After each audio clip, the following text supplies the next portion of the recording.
bourse, replay. Allez, après la conférence de presse de Mario Draghi que vous avez bien sûr pu suivre en direct sur BFM Business, Mario Draghi, quelle réaction du côté de Wall Street? On était allé tout à l'heure recueillir les premières observations de Grégory Volokin depuis Mescart Financial Services. On écoute ce que nous disait Grégory. Je dirais que ce n'est pas les marchés boursiers eux-mêmes qui ont prêté une oreille attentive, bien qu'on écoutait Draghi, mais c'est surtout les marchés des devises, avec un petit rallye sur le dollar.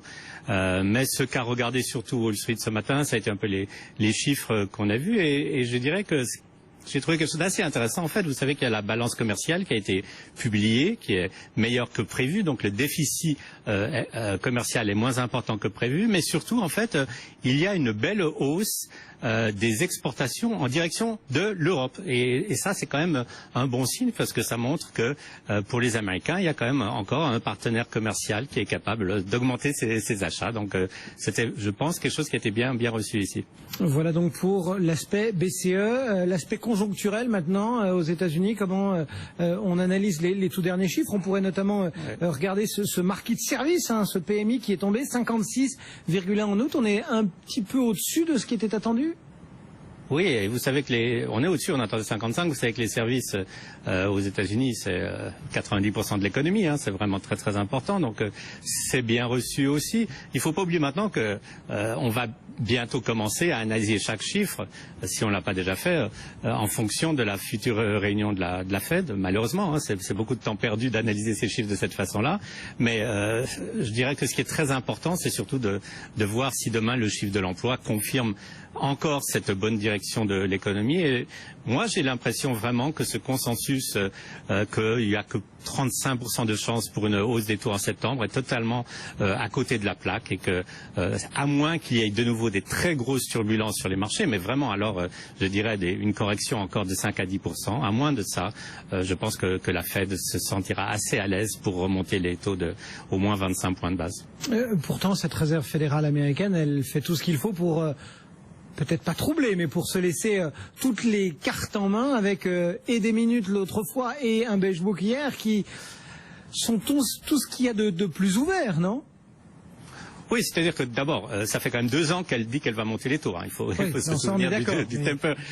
Donc elle parle pourrait que ça avoir depuis une 2 ans. forward guidance qui soit plus claire que sa communication, si on se réfère en tout cas aux minutes et au beige book.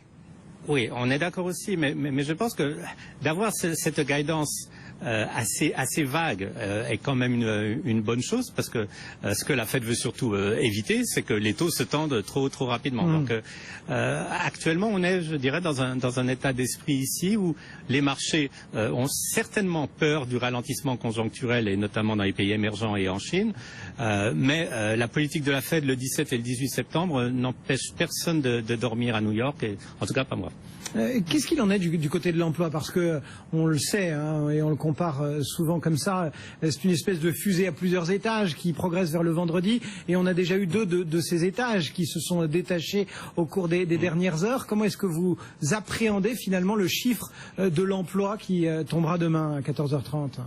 Alors qu'est-ce qu'on attend? Je crois 215 ou 220 000 créations d'emplois.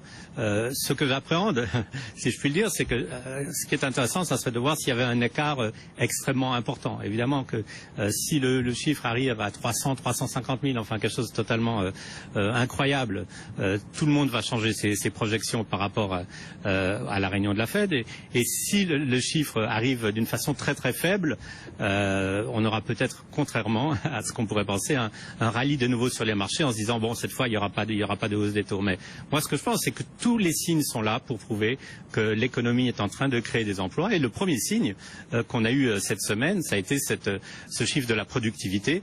Quand la productivité monte une hausse de plus de 3,3%, c'est clair que c'est le moment où ça devient vraiment important pour les compagnies de devoir engager du nouveau personnel, parce qu'on peut quand même pas faire travailler les gens jusqu'à ce qu'ils puissent plus se lever le matin. Est-ce que si jamais le scénario que vous semblez souhaiter ne se fait pas, si la Réserve fédérale fait un autre choix, est-ce que selon vous la réaction des marchés pourrait être un petit peu épidermique? On se dirait c'est plus grave que ce qu'ils veulent bien nous dire? Je pense que vous avez plutôt raison. C'est-à-dire que on a envie que l'économie américaine aille bien. On pense que l'économie américaine va bien. Si la Fed a des doutes, ça remettra aussi des doutes dans la tête des investisseurs. Donc c'est exactement, je pense, la façon dont il faut affronter ou se préparer à cette réunion de la Fed, c'est de se dire que bon, c'est un tout petit obstacle, mais que cet obstacle, une fois franchi, on commencera à parler de rallye de fin d'année en se disant bon, il y a très peu de chances qu'il y ait une nouvelle hausse des taux d'ici la fin de l'année. Par contre, nos banquiers centraux ici aux États-Unis sont assez confiants dans l'économie, et c'est quand même l'économie, tôt ou tard, qui fait les marchés. Bon, et on ne parle que de macro du côté de New York, où il y a quelques entreprises, quelques news qui viennent aussi alimenter la chronique financière. Oui, bah, il y en a toujours. Par exemple, aujourd'hui, il y a la réunion du board de Twitter. C'est quand même Twitter, une compagnie que tout le monde connaît. Pourquoi il y a une réunion du board? C'est que vous vous souvenez que le CEO avait été démissionné. Maintenant, il y a un CEO qui est un CEO temporaire. Et ce qui est intéressant, c'est que ce CEO temporaire est en même temps aussi à la tête d'une compagnie qui est un de ces fameux unicornes.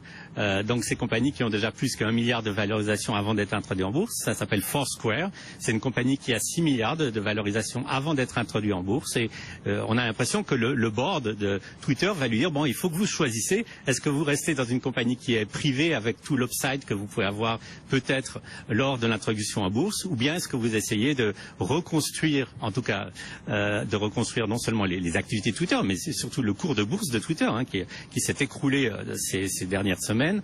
Ça sera un test assez intéressant. Qu'est-ce qui est mieux? Est-ce que c'est mieux d'être privé ou d'être public? Bon, voilà Twitter. Quoi d'autre dans le scope du jour pour terminer? Écoutez, moi j'aimerais bien qu'il y en ait plus. Hein. C'est pas vraiment aujourd'hui qu'il y a beaucoup de nouvelles au niveau des compagnies. Ce que je dirais surtout, disons, c'est que on attend vraiment d'avoir des marchés chinois qui ouvrent. C'est triste à dire, mais je crois que c'est ça qui nous avait fait. Je dirais ça. On attend mardi. Mardi. Mon cher Cédric, puisque lundi c'est Labor Day et comme son nom l'indique, Labor Day, on ne travaille pas. Aux États-Unis, bien évidemment, c'est ce que nous disait Grégory Volokin. Lundi, les marchés seront bel et bien présents du côté des places européennes, et Intégral Bourse et Intégral Placement seront là présents sur l'antenne de BFM Business.